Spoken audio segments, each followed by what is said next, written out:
What's going on, everyone? My name is Johnny Bannon, and I'm your CCNA instructor for this video series.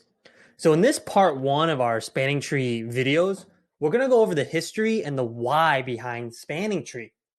So let's jump right into it. So the history of spanning tree.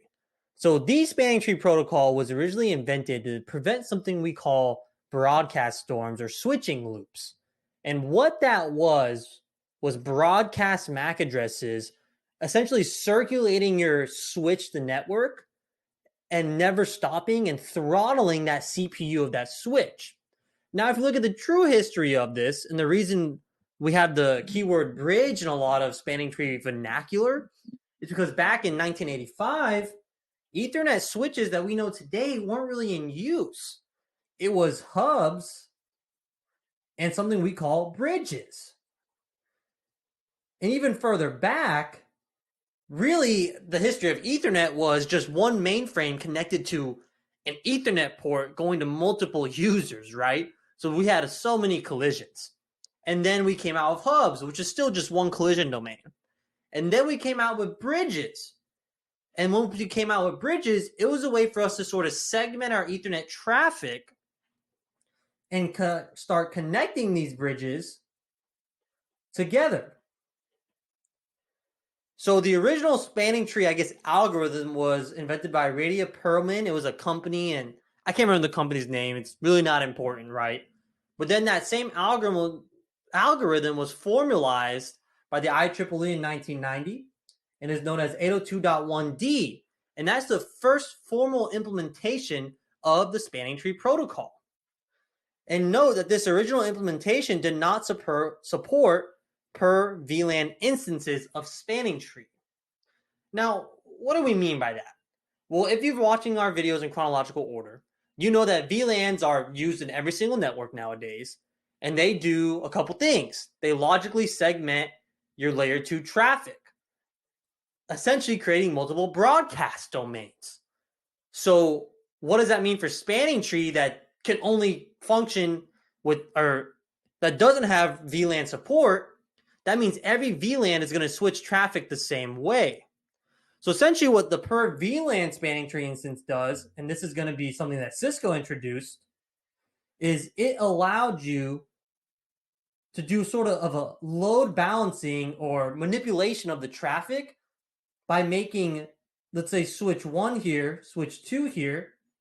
This will be the root bridge for VLAN 10. This will be the root bridge for VLAN 20.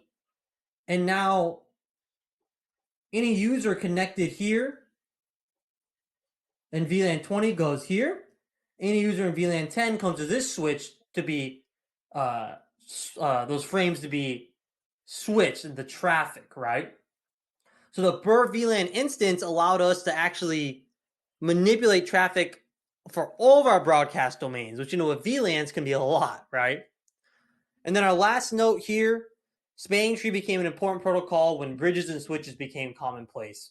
And we're going to get into why that is, because we're going to get into what a broadcast storm is and try to break it down as best I can into how these broadcast storms were common before spanning tree because of the way our MAC addresses are switched in a layer 2 network. And then another thing in our timeline here, rapid spanning tree was introduced in 2001 as 802.1 Whiskey or 802.1W. And then Cisco also came out with a per VLAN instance of rapid spanning tree as well. Okay, and then how spanning tree works, or what does it do? So essentially what spanning tree does is it lets you have multiple links with redundancy without a broadcast storm. Spanning tree, the protocol does this by electing switch ports to function in a certain way and the forwarding decisions of frames. So it elects something we like to call the root bridge, which is going to be the king of that network, right? And that's going to be where all traffic gets sent. And then it does this election by using something we like to call bridge protocol datagram units. And these BPUs are going to be sent between switches to determine which switch will be the root, the king of that layer 2 network. And it's also going to determine how switches forward traffic to that root.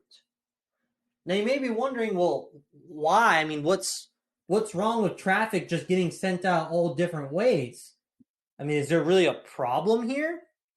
Well, to understand the problem, we're going to go to the whiteboard and we're going to go over a broadcast frame and what it does when all these switches that are redundantly connected are forwarding that broadcast frame.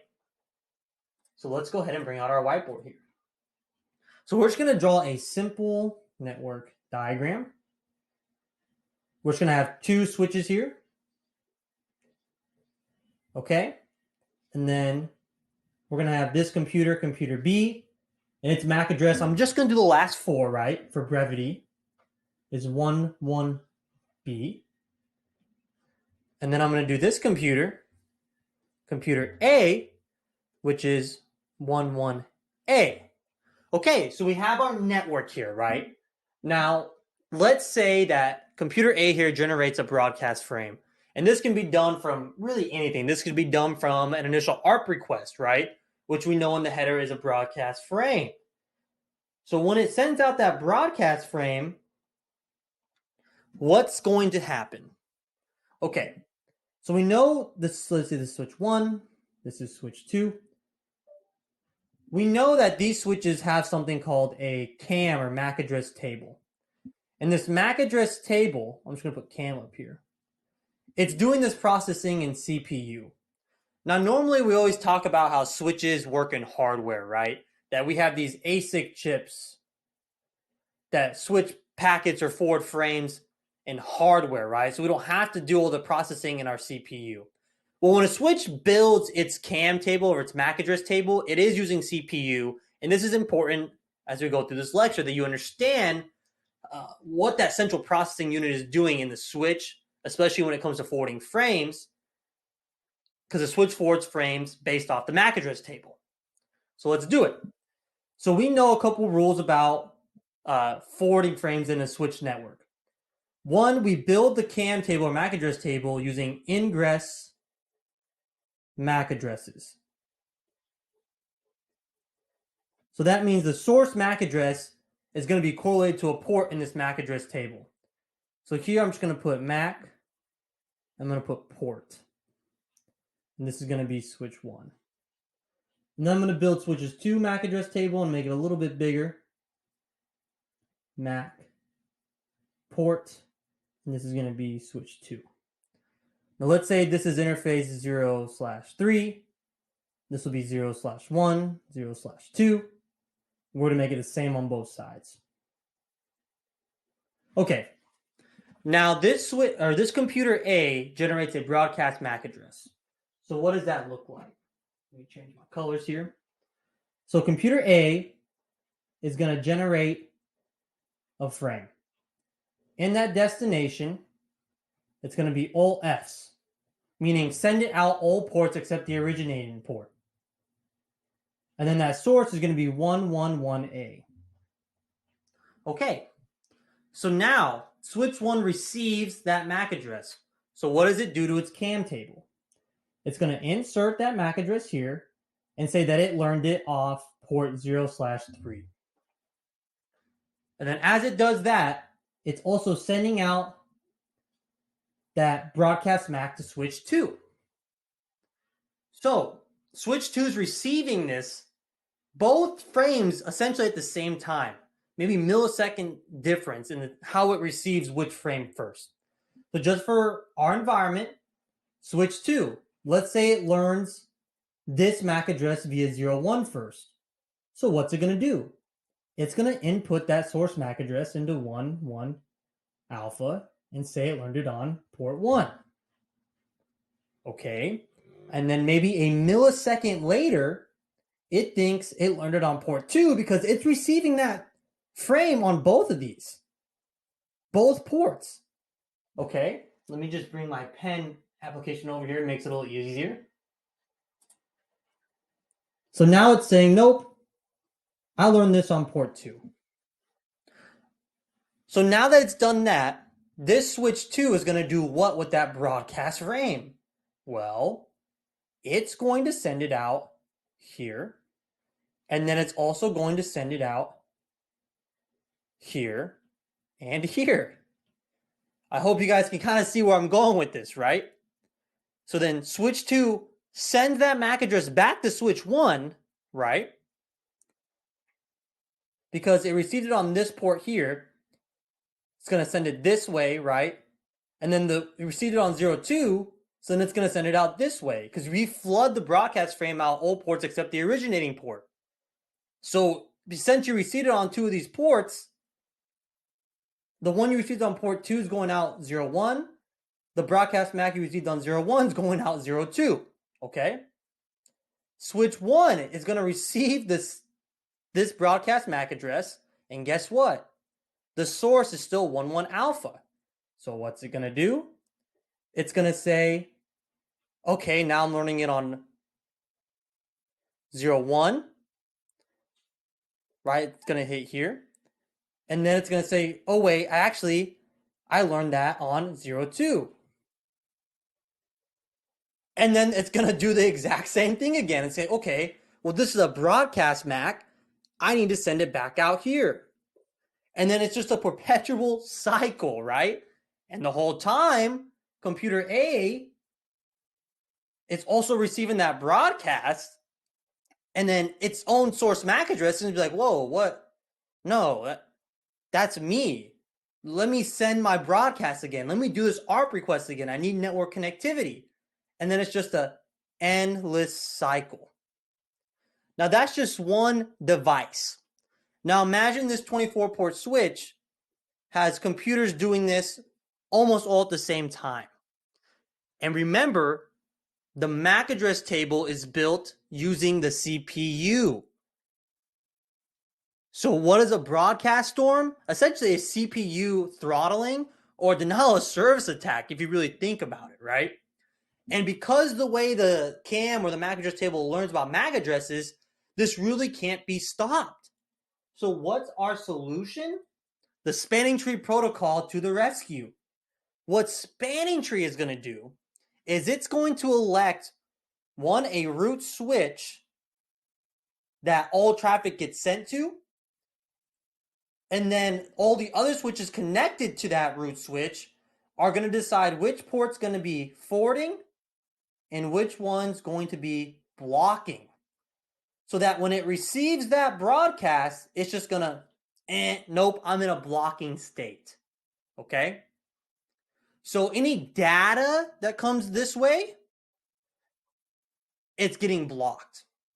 Now, it doesn't mean this switch port's totally turned off. In fact, when a port's in a blocking state, it can still receive some control plane traffic because control plane traffic like CDP, BPDUs, VTP has special MAC addresses that spanning tree can recognize and say, okay, this isn't going to cause a broadcast storm. It's just coming to this interface, and I don't need to forward it out anywhere.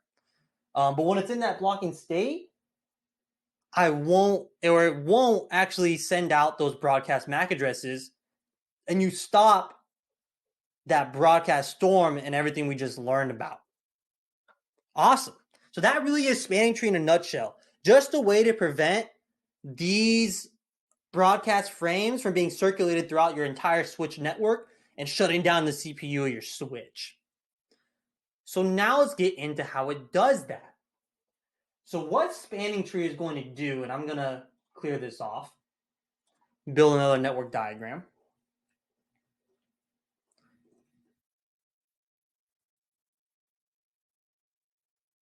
What spanning tree does is it's going to generate something called a BPDU. And in this BPDU packet, you're going to have something called the bridge ID. And that bridge ID is going to give a value, and the lowest value in that bridge ID is going to become the root switch. And once you pick a root switch, all of its ports are going to be forwarding, but then it's up to the other switches that are forwarding traffic to the root to decide which one's going to be blocking and which ones are going to be forwarding. So when these switches all connect to each other, they generate these BPDUs, which have the bridge ID in here, and they're going to decide via the binary, right, which is the lowest one. So what do we mean by that? So this bridge ID, let's break it down.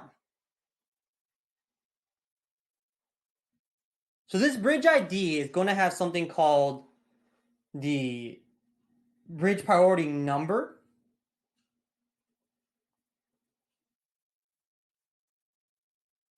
It's going to have something called the system extension.